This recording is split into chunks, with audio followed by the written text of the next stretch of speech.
Hi வணக்கம். இன்னைக்கு பார்த்தீங்கன்னா அழகே அழகே சீரியல் இன்னைக்கான எபிசோடு தாங்க பார்க்க போகிறோம். அதுக்கு முன்னாடி என்னோட சேனலை சப்ஸ்கிரைப் பண்ணி வச்சுக்கோங்க. வாங்க கதைக்குள்ளே போகலாம்.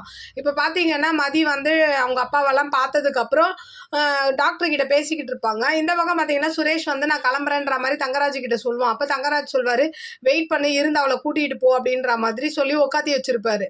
அப்போது மதி பேசிட்டு வருவாங்க. அப்போ இவர் கூப்பிட்டு அட்வைஸ் பண்ணுறாரு, நீ எதுக்கு அவங்ககிட்ட இப்படி நடந்துக்கிற, எதுக்கு பைக்கை விட்டு இறங்கி ஆட்டோவில் வர்ற, ஆட்டோலாம் வரலாமா, ஒரு குடும்ப பொண்ணாக நடந்துக்கணும் அப்படி இப்படின்னு அட்வைஸ் கொடுப்பாரு.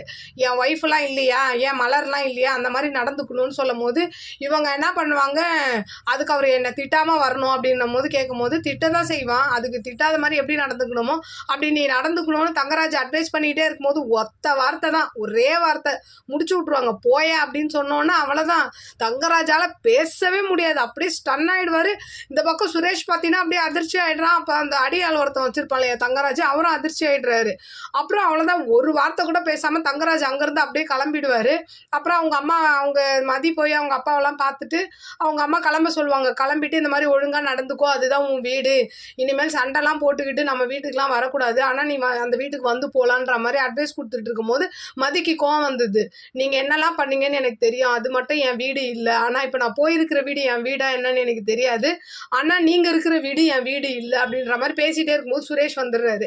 சுரேஷ் வந்ததுக்கப்புறம் வா போகலான்ற மாதிரி இவங்க என்ன பண்ணுறாங்க, கூட்டிகிட்டு வராங்க. வரும்போது என்ன பண்ணுறாங்கன்னா இவர் வந்து கோவமாக கேட்குறாரு, எங்கள் மாமாவை பார்த்து நீ எப்படி போயான்னு சொல்லுவா அப்படி இப்படின்னு திட்டுறாரு. இவங்க எதுவுமே பேசாமல் என்ன பண்ணுறாங்க, அவர் கூட பைக் எடுத்துகிட்டு வரேன்னு சொல்லிட்டு போய் சுரேஷ் ஸ்டார்ட் பண்ணுவார். அப்போ கூட இவங்க என்ன பண்ணுறாங்க, பைக்கில் ஏறாமல் ஆட்டோ பிடிச்சி ஆட்டோவில் போகிறாங்க. ஆட்டோவில் போய் இறங்கி வீட்டு வாசலில் கொஞ்சம் தூரத்துக்கு முன்னாடியே நிப்பாட்டி ஆட்டோ விட்டு இறங்கணுன்னு சுரேஷ்க்கு ஒரு மாதிரி ஆகிடுது. என்ன இவன் இங்கே நிப்பாட்டி இறங்குறாளே அப்படின்னு சொல்லிட்டு இறங்கி இவங்க பாட்டு நடந்து வந்துக்கிட்டு இருப்பாங்க. இவர் பாட்டு ஏன் இங்கே, ஐயோ அங்கே ஒன்றா போகலன்னா ஏதாவது சொல்ல போகிறாங்கன்னு சொல்லிட்டு இவர் என்ன பண்ணுறாரு, பைக்கை கூடையே ஓட்டிக்கிட்டு நீ எப்படி எங்கள் மாமாவை திட்டுவா அப்படின்ற மாதிரி சத்தம் போட்டே வராரு. இவங்க பாட்டு அப்படியே அசால்ட்டாக நடந்து வந்துக்கிட்டே இருப்பாங்க.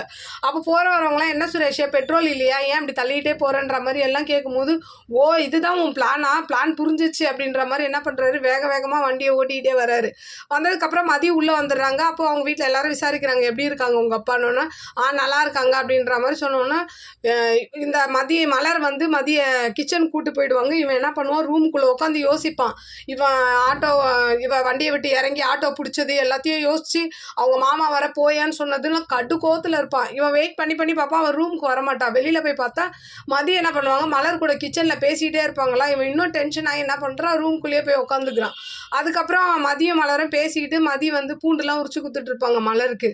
அப்போ அவங்க மாமியார்லாம் வந்து பேசிகிட்டு இருக்காங்க, நீ எப்படி கிச்சனில் சமைப்பியா, உங்க வயசு என்ன அப்படின்னு கேட்டுக்கிட்டே இன்றைக்கான எபிசோட் முடியுது. நாளைக்குன்னு கொஞ்சம் போடுவாங்களே, அதில் வந்து என்ன ஆகுதுன்னா, நீ எப்படி எங்கள் மாமாவை போய் போயான்னு சொல்லுவா அப்படின்னு மதியை பார்த்து இவர் கேட்குறாரு சுரேஷ். அதுக்கு மதி சொல்கிறாங்க, ரவுடிக்கு என்ன மரியாதை கொடுக்கணுமோ அந்த மரியாதை தான் நான் தருவேன் அப்படின்னோன்னா அப்படியே இவன் கத்துறான். அப்படியே இன்றைக்கான எபிசோடு முடியுது. பார்க்கலாம் நாளைக்கு இந்த சண்டை ரொம்ப பெருசாகுமா என்னன்னு பார்த்துட்டு நான் உங்களுக்கு ரிவ்யூ கொடுக்குறேன். என்னோட சேனல் பிடிச்சிருந்தா லைக் பண்ணுங்கள், ஷேர் பண்ணுங்கள், கமெண்ட் பண்ணுங்கள். என்னோட சேனலை சப்ஸ்கிரைப் பண்ணி சப்போர்ட் பண்ணுங்கள். நன்றி, வணக்கம், பாய்.